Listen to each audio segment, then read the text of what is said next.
అట్లా అంతే చేసేసేటప్పటికి అక్కడ ఏమవుతుంది ఫైనల్గా బాబు ఏం చెప్తాడో అదే ఫైనల్ అవుతుంది.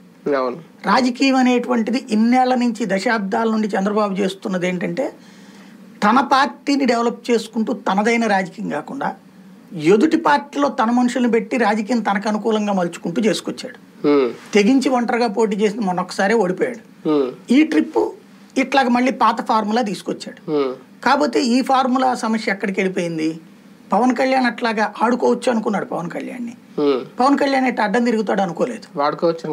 అంతే కదా, పవన్ కళ్యాణ్ వాడేశారు. మామూలుగా వాడారా? ఇప్పుడు భారతీయ జనతా పార్టీతో పొత్తు పెట్టుకున్నప్పుడు మోడీ చంద్రబాబు ఫోటోలు ఎప్పుడన్నా చూసామా? లేదా కన్నా లక్ష్మీనారాయణను ఈయన ఫోటోలు, హరిబాబును చంద్రబాబు ఫోటోలు ఎక్కడన్నా చూసాం మనం? లేదు కదా. మరి అదే ఇప్పుడు వచ్చేటప్పటికి ఇద్దరు ఫోటోలు ఏంటి, బ్యానర్ల మీద ఏంటి, అడ్వర్టైజ్మెంట్ లో కూడా ఈవెన్ పేపర్లలో ఇచ్చే పుట్టినరోజు అడ్వర్టైజ్మెంట్లు, లోకేష్ పుట్టినరోజు అడ్వర్టైజ్మెంట్లు కూడా ఓ పక్కన పవన్ కళ్యాణ్ ఫోటో, ఓ పక్కన చంద్రబాబు ఫోటో పెట్టారంటే ఎంతగా వాడేసుకున్నారు.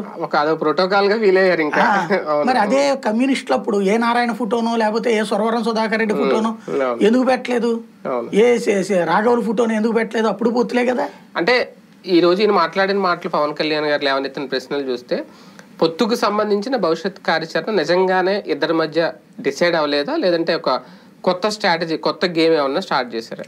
అందులో గేమ్ అనే కంటే చంద్రబాబు గేమ్తో విసిగిపోయి ఒత్తిడి తట్టుకోలేక ఈ ముక్క మాట్లాడినట్టు కనబడుతుంది. ఎందుకంటే చంద్రబాబు నాయుడు ఎటు తేల్చట్లేదు.